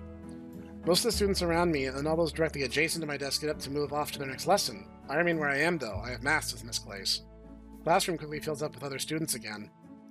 This time it looks like the desk next to mine by the window might be occupied. The girl enters the classroom and makes a beeline right for it. And as she notices me, she falters, visibly shocked. It seems my new and unexpected presence might not be entirely welcome. She regains her composure quickly, though, fixing back her resolutely neutral expression, and taking her seat by the window without saying a word to me, or, aside from the slightest hesitation, acknowledging my existence at all. The first thing that catches my eye about her is how little she catches my eye, sitting still and staring out the window, oblivious to the rest of the class, wearing a hoodie rather than the standard blazer everyone else seems to wear. I wonder how she gets away with that. Despite being out of uniform, she almost blends into the wall. If she hadn't sat next to me, I doubt I would have noticed her at all. She hasn't looked my way at all, and the fancy-looking metallic headphones in her ears make trying a verbal introduction seem foolish. I'm not sure why I'm focusing on this girl over any of the other students in this class, but her hoodie camouflage doesn't seem to be working on me. Miss Clace taps the whiteboard and clears her throat for the class's attention. They'll be reviewing the material we covered in the previous lesson. These worksheets, she brandishes a sheaf of papers, comprise a thorough test of it all. To be finished by the end of the lesson, please. She starts handing them down the class. She looks at me, an expression of realization on her face. Eric, of course. You won't know what we covered last time. Would you like to partner up with someone? Take your pick. I imagine it would be good to get to know some of your fellows. I'm not sure what to say, except sure, which I do sheepishly. Scanning the material on the sheet Miss Clace has placed in front of me, it doesn't seem to be too challenging. Maths isn't exactly my forte, but this is relatively simple stuff. Might have missed the previous lesson, but it's nothing I can't handle on my own. Still, it wouldn't hurt to partner up, introduce myself, and socialize a little bit. That would be the normal thing to do. Well, who knows what's normal here? Might as well try, though. The girl next to me is still staring at the window. The muffled and tinny beat from her headphones bleeding into the room around her, barely audible to me over the noise of the class. Presumably in time with the music she's listening to, her fingers are drumming out a beat on the desk in front of her. Actually, it's more like someone playing an imaginary piano than imaginary drums. Her fingers appear spider-like, splayed across the desk. I wonder if she's aware that she's doing that. She must really be into whatever she's listening to. In my distraction, it seems like everyone else in the class has partnered up or started to work themselves, leaving this girl as my only choice. Working with someone who wants so strongly to go unnoticed probably isn't a good idea, and I'm sure I could take care of the simple-looking worksheet by myself. But Miss Clace did seem very keen for me to work with a partner. I wonder if she'll even hear me if I talk to her. Hello? You had to start with hello. She turns her head in my direction, though still doesn't face me properly. Says she focuses on... You don't have to start with hello. You could always start with, some kind of like weird, question. Just saying. Yeah, I mean, there's lots of different ways of getting someone's attention, and, first impressions go a long way. I mean, he's just trying. He's trying to go. 32 teeth in your face. That right? Is that right? I have my wisdom teeth out, so a little less for me. Now the thing is, guess you don't have any wisdom, then, Professor. That is why I am the dumb. She turns her head in my direction, though she doesn't face me properly. Instead, she focuses on someone's spot on the wall behind me. It's not much, but at least she's noticed my presence and is no longer gazing absent-mindedly out the window. I can already feel this is going to be difficult. I'm Eric. In a daring move, I stretch out a hand in introduction. The look of confusion and surprise on her face is almost pitiful. The girl looks worried and shocked beyond belief, turning away from me again. Is this some great, unforgivable faux pas I was unaware of? I'm about to withdraw my hand and apologize when she gingerly grabs it through her sleeve. She shakes my hand with just her thumb and her index finger so delicately that if I hadn't watched it happen, I might not have noticed before abruptly dropping it and withdrawing. Somehow she looks more surprised than before. Her eyebrows look like they're just about ready to fly off her face, and she stares at her own hand as if she had committed some foul act of betrayal. Aside in that one brief moment of shock, she still hasn't looked me in the eye. I feel pretty bad for worrying her and try to think of a way to move the conversation past this. Nice headphones. Clearly noticing my attempt to move past my initial horrific mistake, she turns in my direction again and smiles slightly haltingly, looking only a little less hesitant than before, but this time definitely and deliberately looking me in the eye. Once again, I notice the music faintly leaking out. It may just be that it's very faint, but I don't recognize it at all. What are you listening to? She shrugs and looks thoughtful for a moment. Sliding her headphones out of her ears, she moves to get something out of her bag. Maybe it's time to give up, if she really isn't going to communicate with me. From her bag, she pulls out the smartphone her headphones are connected to and shows me the screen. There's a music player open and I catch a glimpse of what she's listening to. Never heard of the artist, and the album art, a photo of a couple of people sitting on a cliff by the sea, doesn't give anything away about the type of music. Oh, cool. What do you say in this situation? It's not like I'm going to get a response if I ask what kind of music it is. Do you like it? Clearly, judging from her expression, she understands the problem in communication as well. Nonetheless, her only response is to nod once and smile, almost imperceptibly. Being unable to think of anywhere else to take the conversation, I change tack and tap the worksheet on the desk with a pencil. You want to work on these together? She nods again. She seems to be getting over the initial shock of me talking to her, but anything else about her is difficult to gauge. I'm not exactly sure how we're going to work on these together, seeing as she's apparently incapable of speech. Alright, let's divide up the work, I suppose. I do odd questions, you do evens. Without a word, she nodded one final time, takes a copy of the sheet from me, scans the second question for only a few seconds, and starts scribbling nonchalantly on a page from her workbook.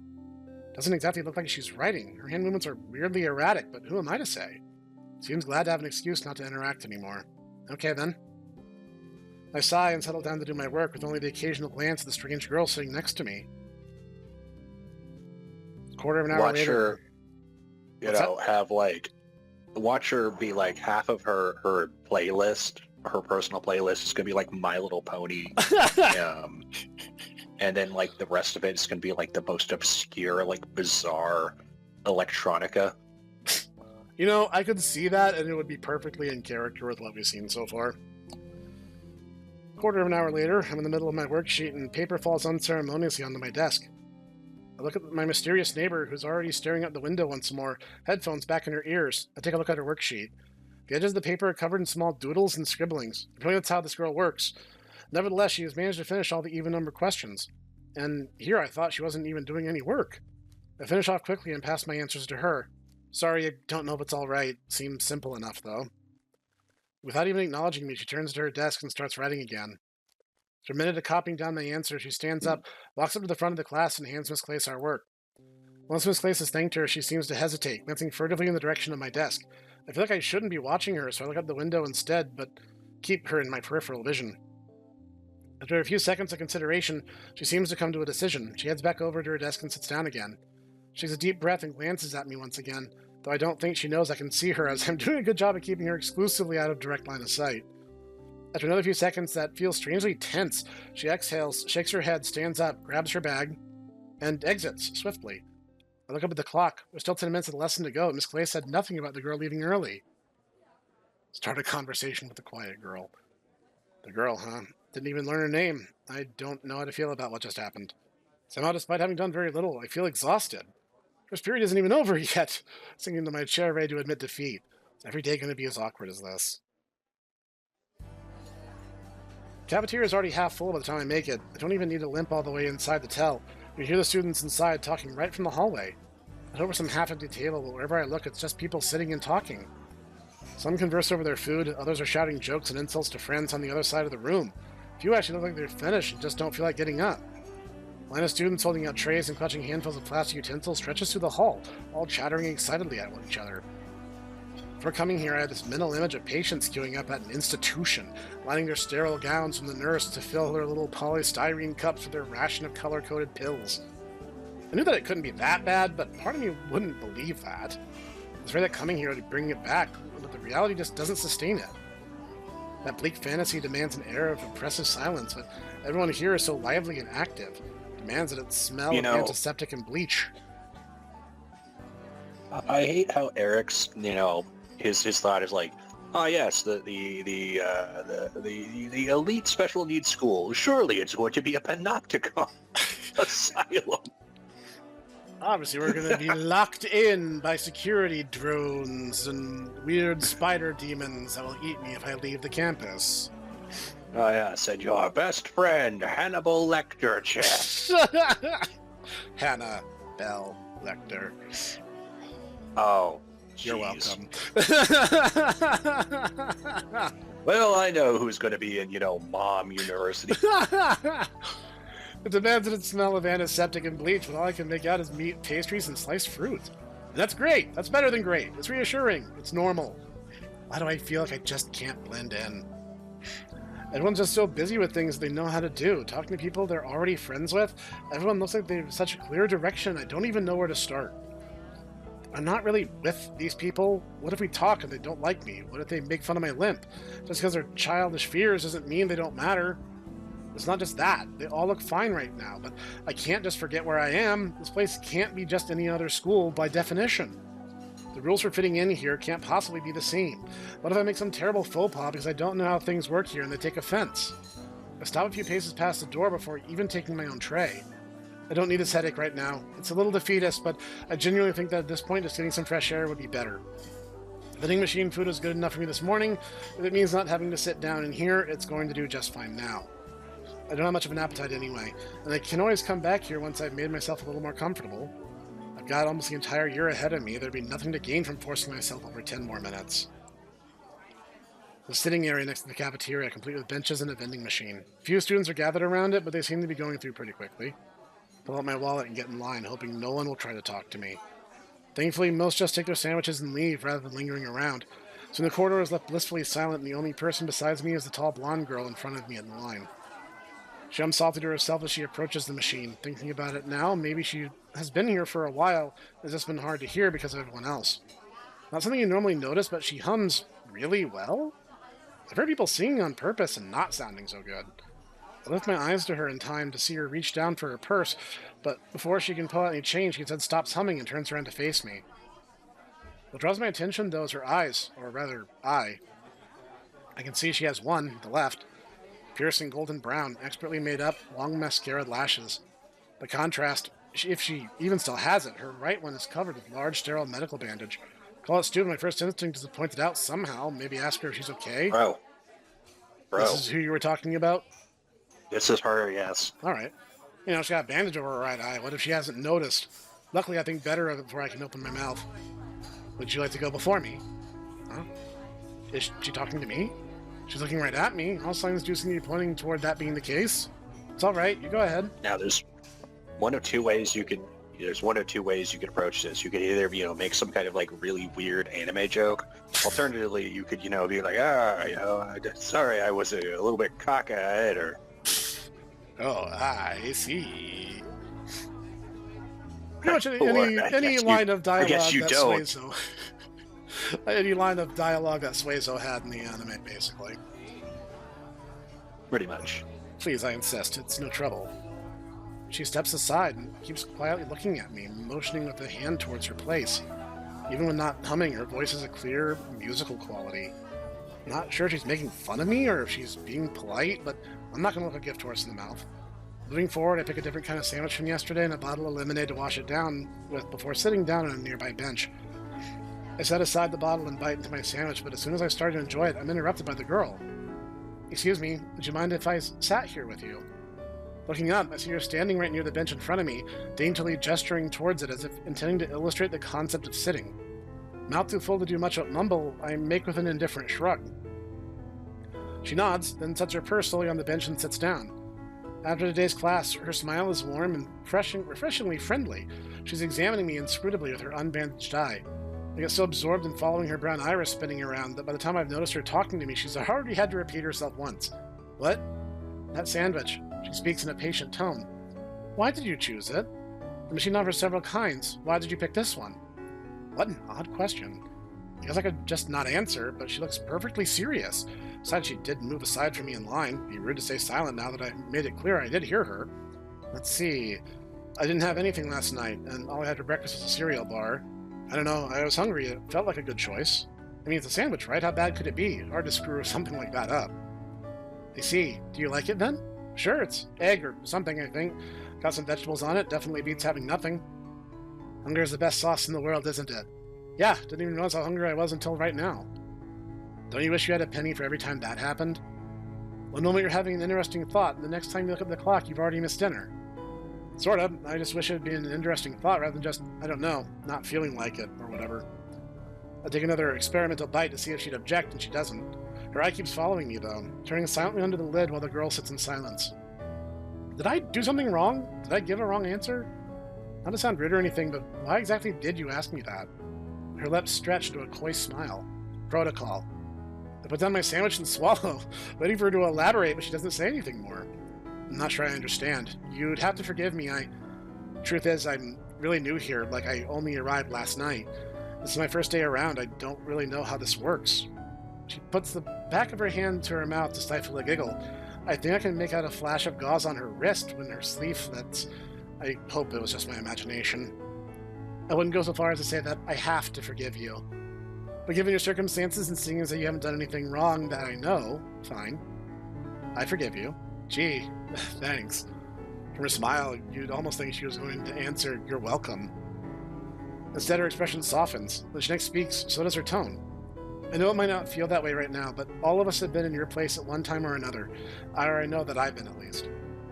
She turns her head to glance towards both sides of the empty hallway. So all of us, as far as I'm aware. I hope that you'll realize that. I do, thanks, but it doesn't really make me feel any better. It didn't the last time I was told that either. The girl nods matter-of-factly. It almost never does. Still, there's a reason they keep drumming it into you, even if it's obnoxious or if it sometimes feels like a slogan. Simply a true statement. I think there's value in that, whether or not it makes you feel better.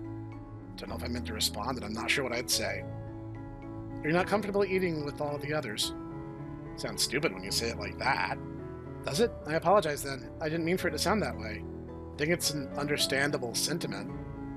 Take that for what it's worth. Maybe it is. I know it's just a matter of time or whatever. It's just... Look, I'm just kind of tired today. Woke up a bit earlier than I'm used to, and now it's like that morning days just won't pass. And if something happens, try going for a walk.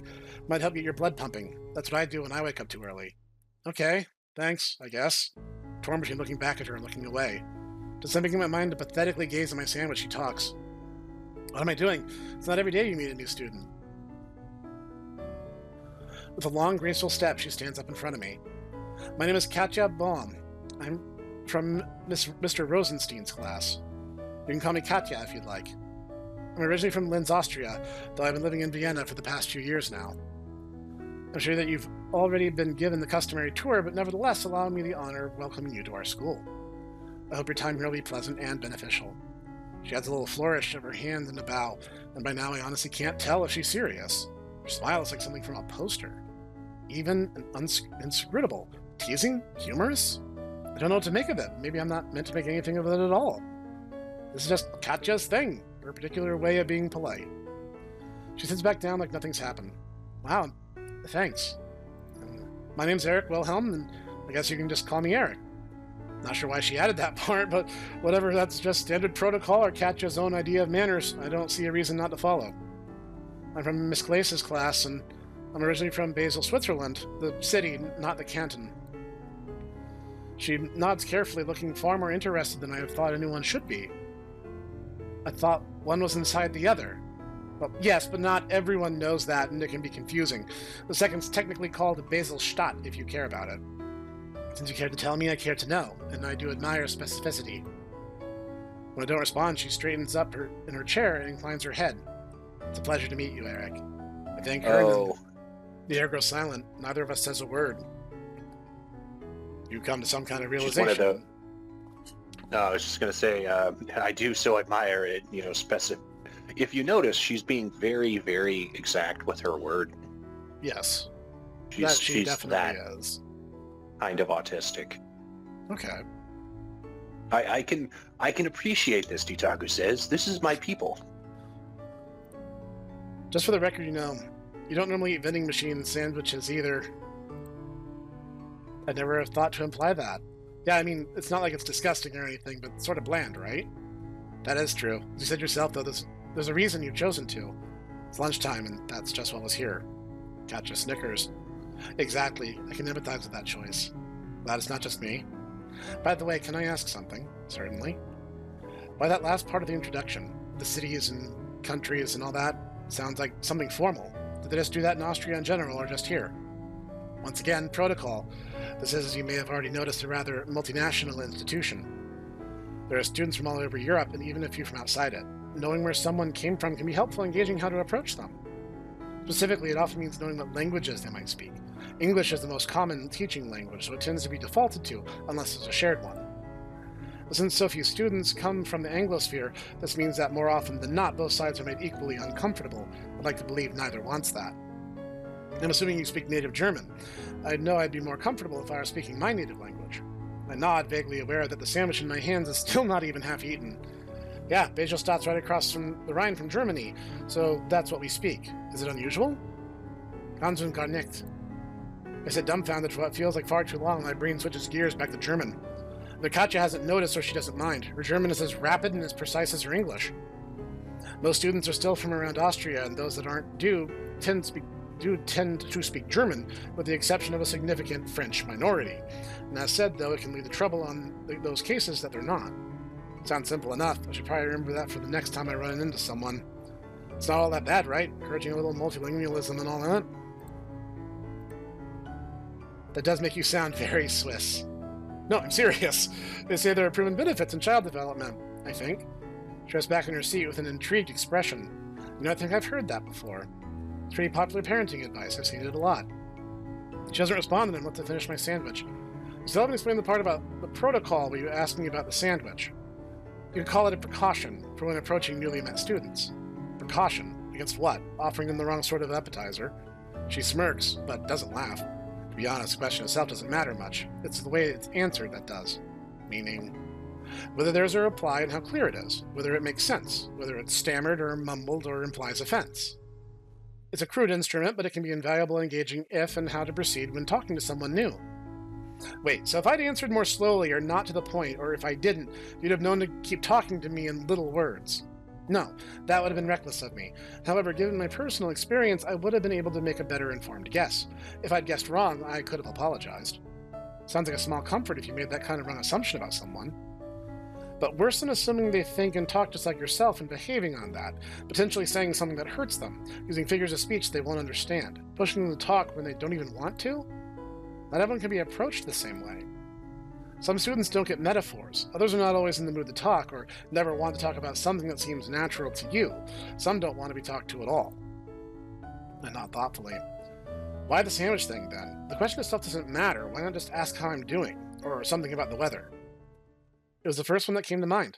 Optimally, the question needs to be unexpected and not have an objective answer, since those are easier to answer even if the student is otherwise not receptive to conversation. From there, it's simply a matter of prodding and probing and coming to conclusions as you go. You'll probably get used to it after a while. She studies me carefully while I ponder her words. I can get what she's saying from a clinical viewpoint. Assuming she does have enough experience to tell, it can certainly be useful if she wants to avoid making social blunders. In a school like St. Dymphna's, it's probably a crucial skill to learn. Make a note of maybe give it a try myself. First warning bell pulls you back to reality. From the way it makes Katya get up and turn to look at her watch, I'm assuming it's the same for her. Don't you have classes to attend? Yeah, don't you? She nods, getting up while I push myself up off the bench, trying to keep the weight off my bad leg. This would be a terrible time to trip like an idiot. See you around, or something. Likewise, I enjoyed our conversation. I turn away and towards what I hope are the classes, leaving Katya behind with the vending machine. You just sandwiched have Katya question your life choices. Okay, we are going to stop here for now. But I have to say, I am definitely intrigued. It's really interesting because, like, I only know a little bit about neurodivergencies and the fact that I basically am a living one and didn't know that for over 35 freaking years because diagnosing tools back in the Stone Age weren't that good. So it's eye-opening because you get to realize just how many different types of people there are out there. But what did you think, Itaku? Should we return to this one and continue the story? I think so. Sorry, I was trying to eat and not, have everybody, get Itaku ASMR. Oh, of course. Also, the fact that my dog was, like, right next to me, and she was very insistent. Yes. And you probably didn't want to hear that. I had a chicken pasta earlier, and Miss Dolly was climbing on my arms trying to get to it. So, but I think this is interesting. I mean, we haven't even encountered the girl I believe you were pining for yet. So. I don't know the names yet, but there is one of the 5 girls. And, go to the comments. Guess which girl you guys think I'm interested in. I'm just kind of curious to see if you guys can guess. Anyway, this has been Missing Stars. Link is going to be in the description. The game is free in its current early access /demo incarnation. This has been the Hipster Snek, and we're going to see you guys next time.